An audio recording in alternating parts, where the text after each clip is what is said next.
Okay, a few more things. A little tidy work here. I do feel like I want this to be something that lights up, right? So I'd say consider making this tinted most of the time, and then as players play the game, there's kind of a goal to, light this thing up. And I just basically took out the C and the A, and I put them back in there. And doesn't that look nice? So, as they're going through, they try to light up Camp Town Pinball. And okay, I mentioned something about little switches over here, which we should do that. Let's take our waterfall and put that down there with everything else that's been completed, so we don't have to think about it anymore. And probably one of the few things in this lesson I did not actually practice teaching beforehand. Could anybody tell? Okay, so what we're going to do is let's make the fill color. I'm going to actually do the reverse of that. Oh, it's because the alpha's down. I want that to be a nice solid black. Let's make this just a metallic stroke outline. So we're going to do something essentially like this, right? And just select it. Let's call this, how about safety switch? Or just safety. That's what essentially that's what it is. It's your safety in the game, right? And one of the things you can do when you set up physics objects in the starter kit via the property list is you can offset the physics body. So normally you'd apply a physics body that just takes up the entire shape of it or the exact shape of it in cases like this or your rails. But you can offset that. So you could have it so that the physics shape is only triggered down toward this area. And any body that you collide with can actually just knock the ball forward. So that's essentially what your safety is doing. And really all that we want to do here then is make it so that there's some indication that the ball hits something, right? So this time around, grab a kind of a lighter gray color. And what we're going to do is just put something like right here, okay? We do want this to seem like it's in perspective somewhat. So let's do it kind of like that. And let me pull out a little bit and get the idea. And then, so this is kind of its non-collided with shape. And then when the ball collides with this, you can trigger an animation. And this little safety goes up there. So let's just hit F6. Start to make it go up. In fact, I'd go up kind of quick with it. Maybe hit F6 again, so it comes up over this way. And then at that point, it can start to descend right back down again. So hit F6 over here. Let's go to create classic tween, the easy tween, and then just make it descend on back, right? So it goes boom. Well, here, let me send out a few more frames over this way so you get the idea. So bump, comes back down. I'd probably ease that out too, though. So it goes, and it's maybe a little hard to see that speed. So boom, fast up and then down, right? And what you can do is make it so that this particular shape, and again, this is something you'd set up in the property list. There's a demo of it already in the kit. Is that it doesn't? It goes away after you've collided with, or the collision shape goes away after that. So it would just be like a one-time thing. And at which point, of course, you'd probably want to hide this little guy. And yeah, that's relatively easy to do. I mean, you could make it seem like it's going to descend back into this little slot. And to do that, I'd probably just squish it together like so, and then just tint it to be black. So tint black. If you want to leave some indication that maybe it's still in there, you could. But that should be all you have to do. So let's take a look now. So boom, and it kind of goes away, right? Doink. And if you don't feel like people are kind of getting it, you can always leave it up at the top for a moment, and then it goes back down. But I think that's all you have to do for that little guy. Let's get rid of this. That way when you export it out, you don't export out anything unnecessarily. And then for the one on the other side, obviously you could just copy and paste this one that you've got. And for some reason, in most of the pinball tables I've drawn, I always have some piece of glass in there, and which makes in some sense no sense because, well, either the whole thing is a piece of glass, like covered in glass like that, but I don't know. Maybe it's just me. I like this effect. So I usually take the alpha down on a white color to about 10%, and then I'll leave the stroke at maybe it's kind of a dark grayish color. So typically what I'll do is I'll put like a little piece of glass over here, and maybe we can make that a little bit brighter. So you do something like this essentially.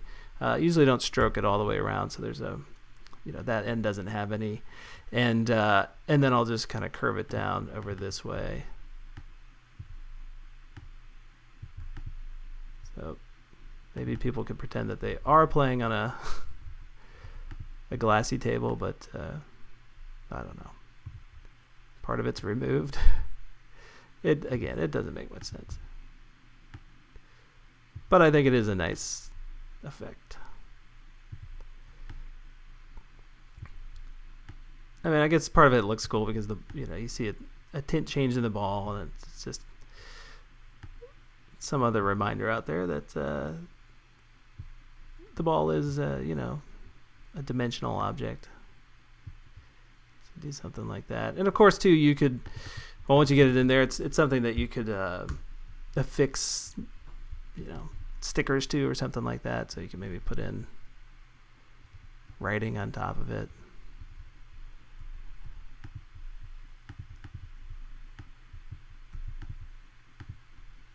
You can even see what this looks like with some of your blending effects in there, but then of course you got to remember that when you're exporting this out, this would be a layer above the ball, which is not going to be the blending essentially gets nullified. But if we're just kind of mocking this up, that does look kind of cool. Maybe even slide it over a little bit. So it's got a little overhang on the grass part. Something to think about. Another thing you could also think about, there are parallax effects options in the kit, and so you could have kind of a giant glare or highlight over the table, which moves relative to where the camera's moving, and we do already have something similar to that, which is this guy, right? So you could take something like this, make it really big, kind of hover it over top.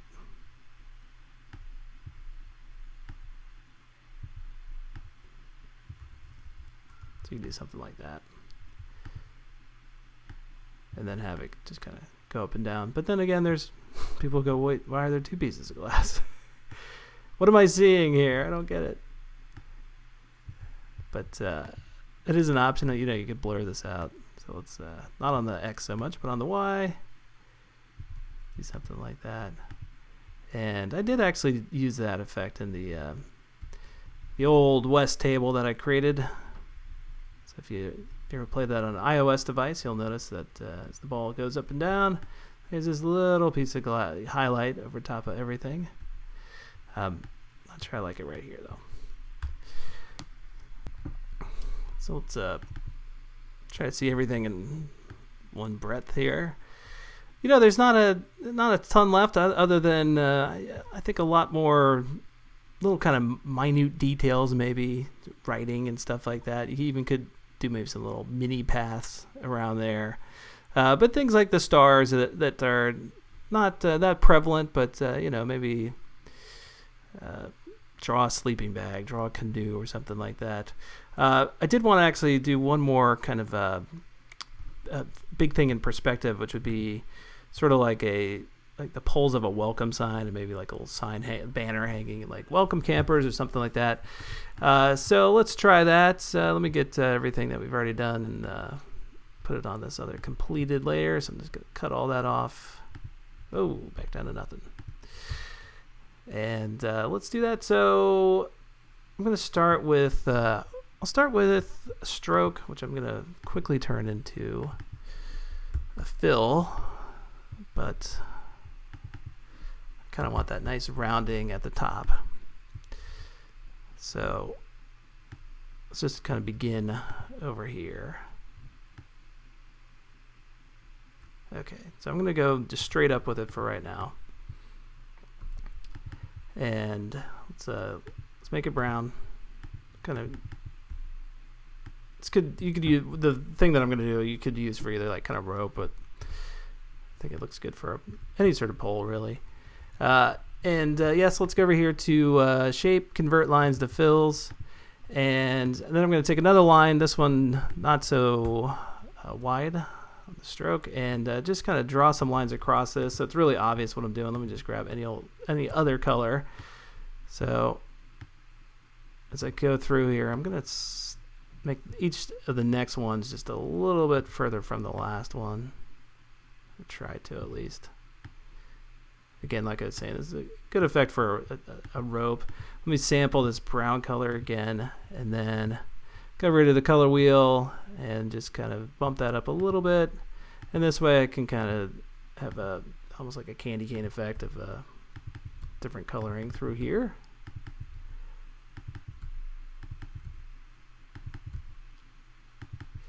Then once you've got all of it, let's go and give it a little bit of a curve. So go and with the free transform tool selected, find the envelope option, and just might have to be zoomed in to really be able to handle this well. Let me zoom it in a little bit more and just undo what I just did. For a thin object like this, it's kind of hard to reach the handles.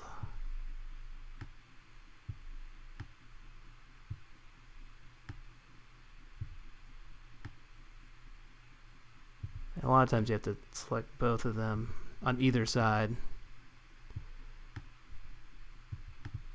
So if you get something even close to that, that's fine. What I'm going to do is now grab the distort tool and distort both the top and the bottom, so it ends up being a little bit more in perspective. Something like that. All right. And then curve this down.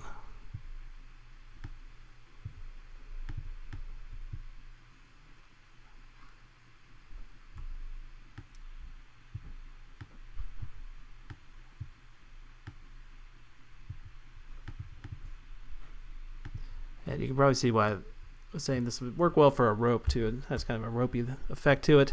Made it into a symbol. Let's give it a little bit of a bevel. Not much though. So I'm going to take the strength down. Maybe kick out the distance just a tad bit on it. But again, don't want to do too much. I'm going to be very careful with that strength. And let's take the center point or the pivot point, just put it over there. Well, it's a center point too. That way, you know, if I want to kind of adjust where that's at, I can move it around like so. And then maybe tuck it behind one of our little bushes. Right.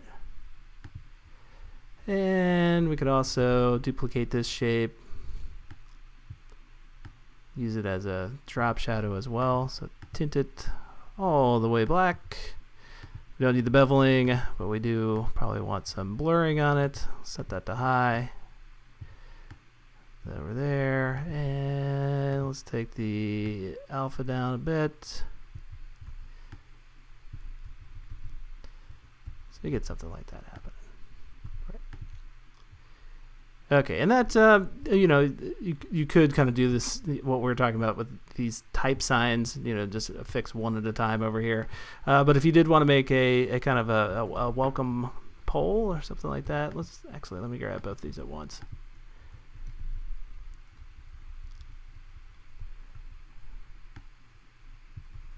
So I think we could squeeze that in over here.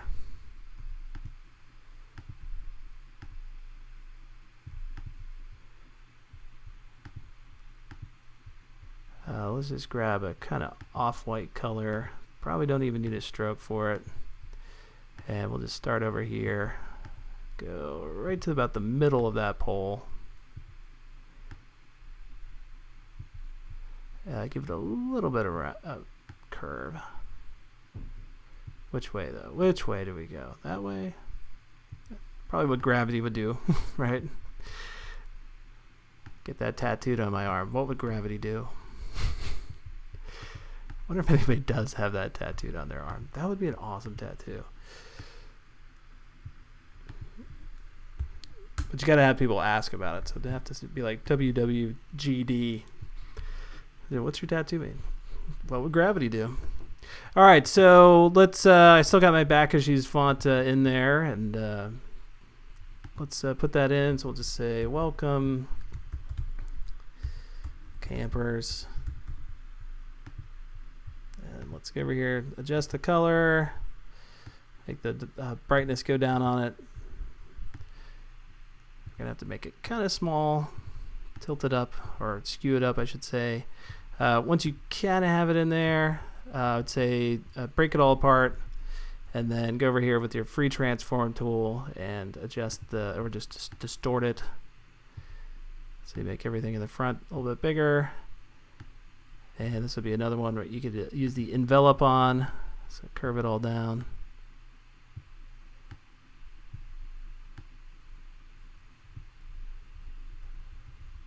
And let's just squish it a little bit. Maybe distort it one more time.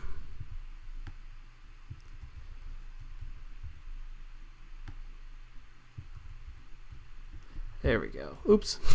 Just hit F7. Wanted F8. Let's just say welcome campers.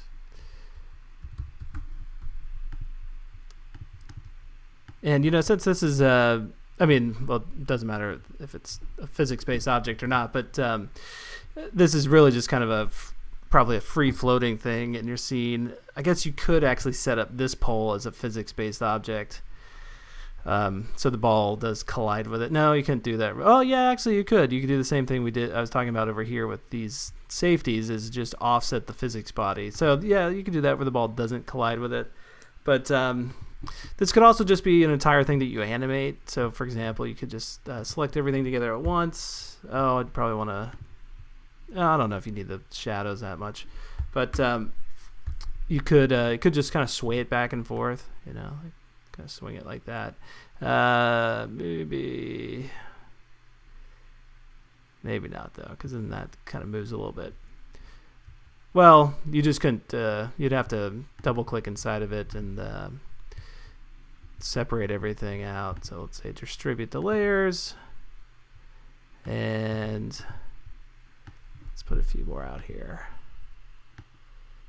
I would say the more animation, the better.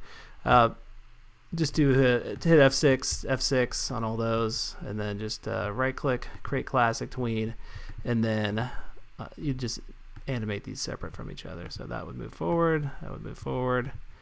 These are going to move forward. Maybe even skew them just slightly so they kind of lean forward as well. So you got something like that happening. And as long as you don't have some weirdness over here, I think you're good to go. So maybe I skewed that a bit too much. Okay. And, if this is swaying in the wind, it's not going to go that crazy. You have something like that happening. Let's see what it looks like. Oh, kind of hard to see. It's getting a little cut off over there, but yeah, I think it works out.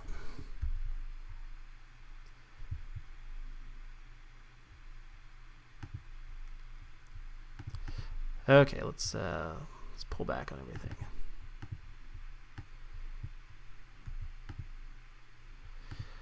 I don't know. It's feeling like a pretty zany, campgroundy pinball table. I would go to camp here and play pinball here. That's for certain.